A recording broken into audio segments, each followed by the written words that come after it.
जय हिंद दोस्तों, नमस्कार, प्रणाम सभी को। कैसे हैं आप लोग? मैं उम्मीद करता हूं काफ़ी मज़े में होंगे। तैयारी चल रही होगी और नहीं चल रही है तो चलिए अब हम शुरू कर देंगे तैयारी। आगाज हो चुका है रन का, युग बदलने की बारी है और जीत उसी का होगा जिसका संघर्ष है जारी।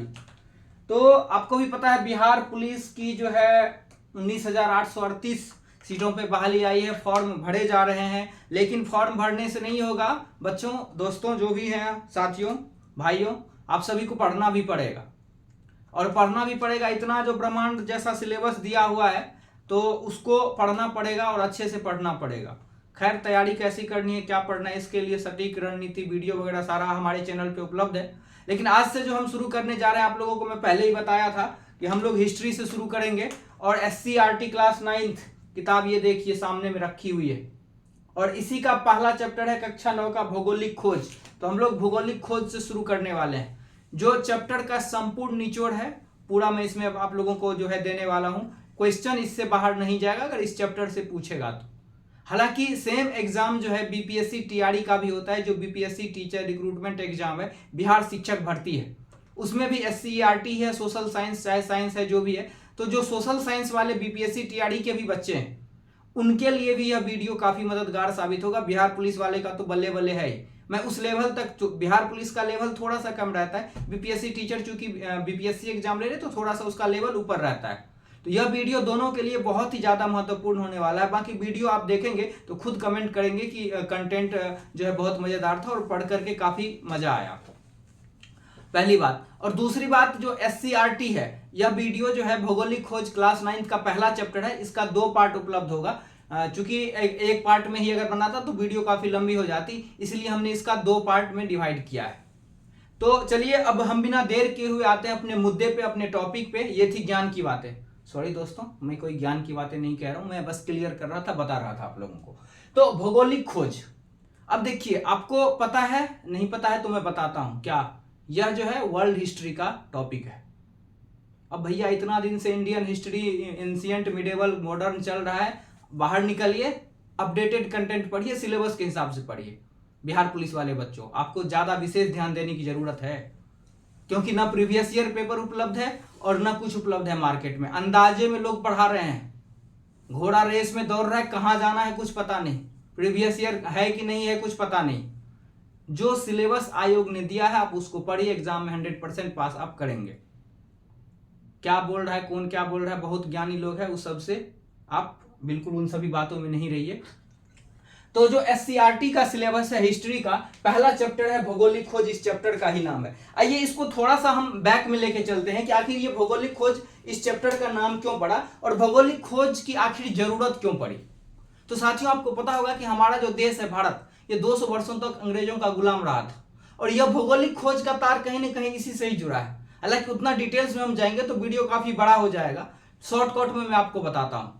तो जो भौगोलिक खोज हुआ, आपको पता है कि पहले कंपनी आई थी व्यापार करने, और व्यापार करने आई थी, देखिए कहानी कहां से जुड़ा हुआ है, कहां गया 1498, वास्को डिगामा, नाम आपने सुना ही होगा, इधर भी बता देंगे। पहले लिंक करते हैं थोड़ा सा कि आखिर ये चैप्टर हमें क्यों पढ़ना पड़ा, आखिर जरूरत क्या है, और भौगोलिक खोज आखिर इसका नाम क्यों दिया गया, चैप्टर आपको पढ़ना क्यों है।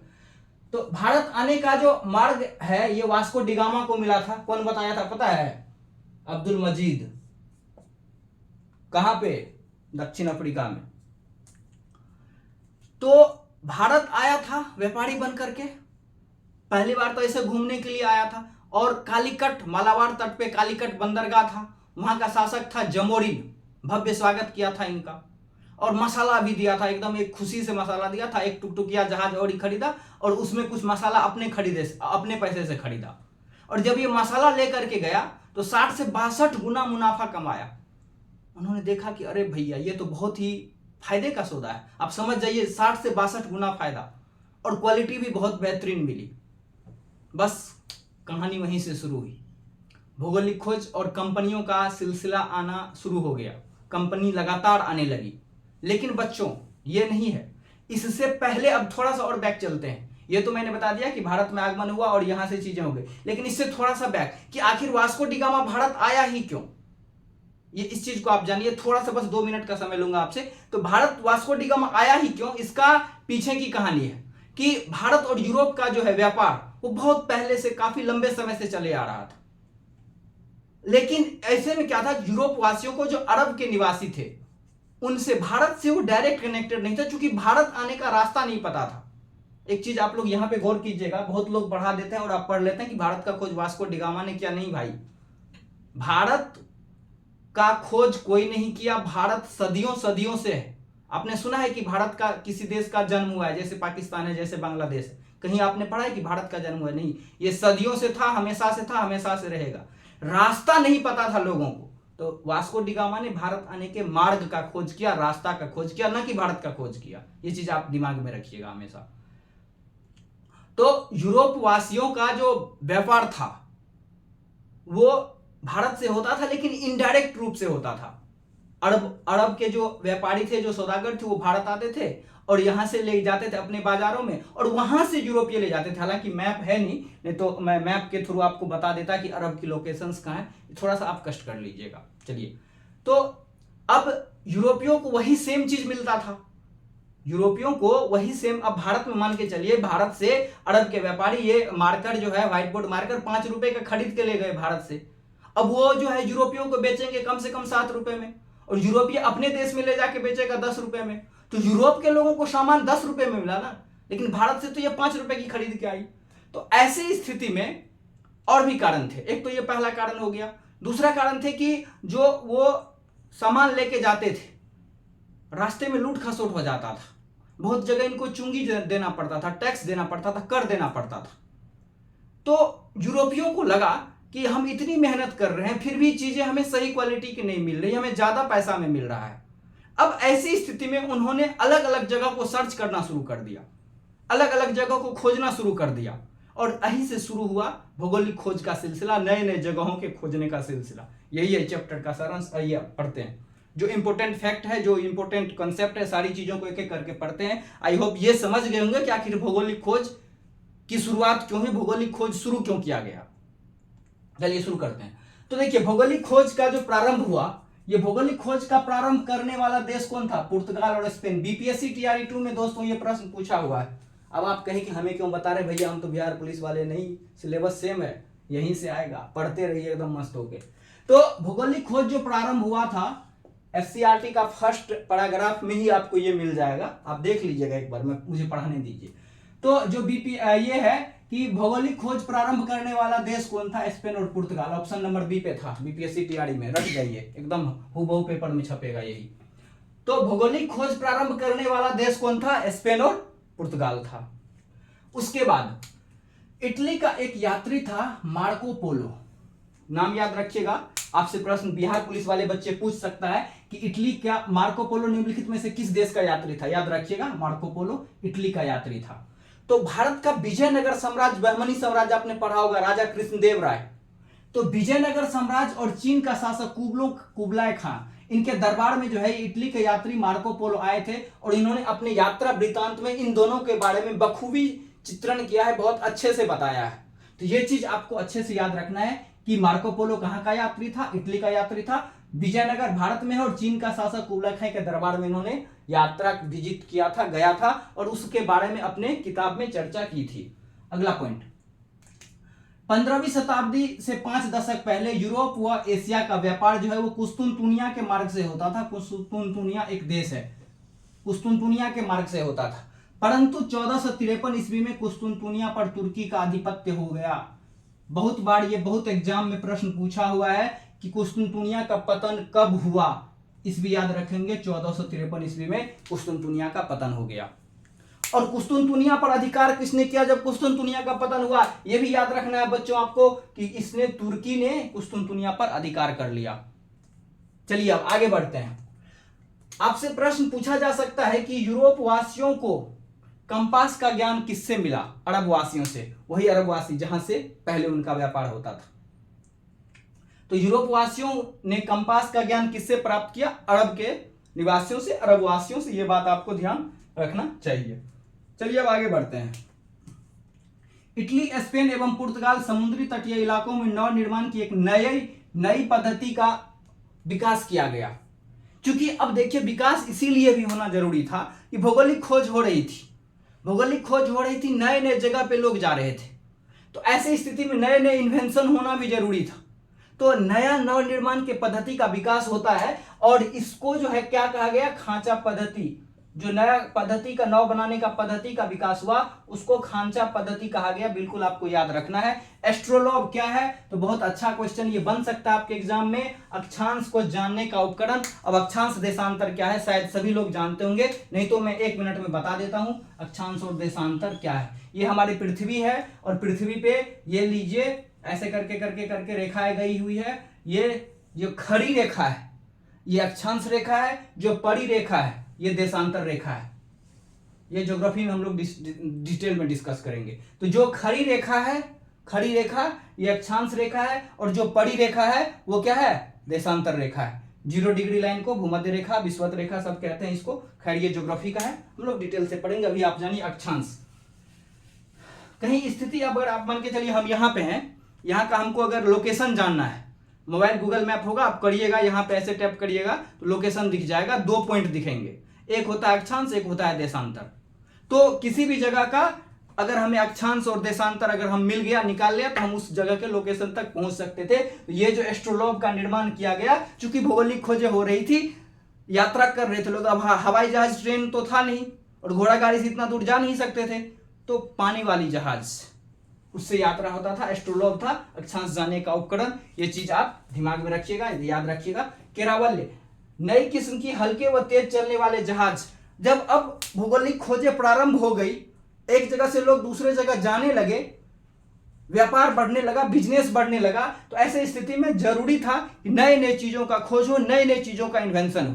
तो केरावल्य जो था वो केरावल्य जहाज विकसित हुआ। आपने भी देखा होगा हर चीज का रिफॉर्म हो रहा है, धीरे धीरे सुधार हो रहा है, अपडेट हो रहा है। अभी लोग जुबली जुबली खेल रहे हैं एआई से, आपने देखा होगा, आप लोग भी बहुत लोग स्टेटस लगा दिए होंगे। खैर, तो नई किस्म के हल्के व तेज चलने वाले जहाज थे जिसको क्या कहा गया, केरावल्य कहा गया। एकदम ये सब छपने वाला है। अगर यहां से इस टॉपिक से प्रश्न उठाया, 8 से 10 प्रश्न बिहार पुलिस में हिस्ट्री से पूछे जाएंगे, और जो बीपीएससी वाले लोग हैं उसमें हिस्ट्री से 40 क्वेश्चन आएंगे, जिसमें वर्ल्ड हिस्ट्री का अच्छा खासा वेटेज है। तो यहीं से एकदम छपने वाला है, एकदम आप नोट कर लीजिएगा बुक में और एग्जाम दे के आइएगा, फिर कमेंट कीजिएगा। उसके बाद देखिए अब चलते हैं आगे की तरफ 1488 ईस्वी में भैया। तो 1488 ईस्वी में क्या हुआ, बार्थोलोमेओ डियाज नाम का एक व्यक्ति होता है, और ये कहां का था, तो ये पुर्तगाली था।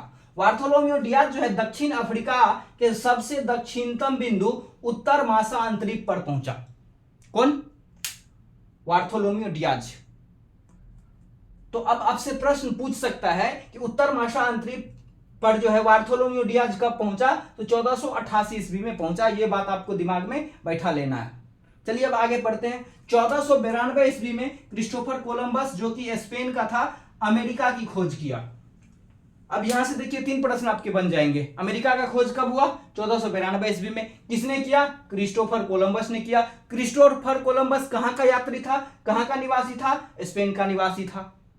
ठीक है, रेड इंडियन। तो ये जो क्रिस्टोफर कोलंबस ने अमेरिका का खोज किया और जो यहां पे बसे हुए लोग थे उसे रेड इंडियन कहा गया। याद रखिएगा रेड इंडियन कौन था, तो जो क्रिस्टोफर कोलंबस ने अमेरिका का खोज किया और वहां पे बसे हुए लोग को इन्होंने रेड इंडियन कह दिया। लेकिन बाद में अमेरिगो वेस्पुची आते हैं और अमेरिगो वेस्पुची ने नई दुनिया अमेरिका का खोज किया और इसके बारे में विस्तार पूर्वक बताया। कौन, अमेरिगो वेस्पुची। ठीक है, चलिए अब आगे की तरफ हम बढ़ते हैं, लेकिन इससे पहले आपको 2-3 बातें मैं बता देता हूं कि जब भौगोलिक खोज प्रारंभ हुआ, लोग आने शुरू हुए, अलग अलग देशों के व्यापारी, अलग अलग भारत हो गया, चाहे ऑस्ट्रेलिया हो गया, चाहे न्यूफाउंडलैंड हो गया। जैसे देख लीजिए यहाँ पे कैप्टन कुक ने ऑस्ट्रेलिया और न्यूजीलैंड का खोज किया। यह प्रश्न आपको याद रखना है, एग्जाम में पूछा हुआ है कि ऑस्ट्रेलिया का खोज किसने किया, कैप्टन कुक ने किया। वहीं पे न्यूजीलैंड भी पूछेगा, न्यूजीलैंड का खोज याद रखिएगा कौन, कैप्टन क्विक। ठीक है, ये दोनों हो गया कैप्टन कुक। और सर जॉन और सेबेस्टियन केबट ने न्यूफाउंडलैंड का खोज किया। इसके अलावा सोना और चांदी, चलिए इसको बाद में देखते हैं। तो अब देख लीजिए नई नई जगहों का खोज हो रहा है, नए नए लोग, नए नए देश जा रहे हैं। हालांकि स्पेन और पुर्तगाल ने शुरू किया भौगोलिक खोज, लेकिन ये बाद में पिछड़ते चले गए, नए नए देश आने लगे। आपने देखा होगा भारत में यूरोपीय कंपनियों का आगमन पढ़ा होगा, फ्रांसीसी आया, डच आया, डेनमार्क आया, स्वीडिश आया, सभी देश आए। ये इसी का अगला पार्ट है, हम लोग पार्ट 2 में इसको कवर करेंगे, ठीक है। खैर, तो अब जो है, हाँ, अब चलिए भारत की खोज की थोड़ी सी मैं कहानी बता देता हूं कि भारत का खोज हुआ कैसे। भारत का खोज नहीं, सॉरी माफ कीजिएगा, भारत के आने के रास्ता का खोज कैसे हुआ। क्योंकि पता तो था सबको कि भारत है मसालों का स्वर्ग, मसाला बहुत मिलता था केरल में, लेकिन लोगों को रास्ता नहीं पता था कि जाएंगे किधर, जाएंगे किधर। लोगों को रास्ता नहीं पता था कि जाएंगे किधर, जाएंगे किधर। चलिए थोड़ा सा मैं आपको मैप की तरफ ले चलता हूं। अगर देखिएगा तो यहाँ पे ये अपना एशिया है, यहाँ पे ये यूरोप है, ये आपका अफ्रीका है, ये आपका उत्तरी अमेरिका, ये दक्षिणी अमेरिका, और ये यहाँ पे ऑस्ट्रेलिया है। फिगर ऐसे भी हमसे नहीं बनता है, लेकिन आपको मैं समझाने का प्रयास करता हूं। तो ये दक्षिणी अफ्रीका का जो सबसे दक्षिणतम बिंदु है यही है, यही दक्षिण अफ्रीका का सबसे दक्षिणतम बिंदु है, उत्तर महासांतरिक।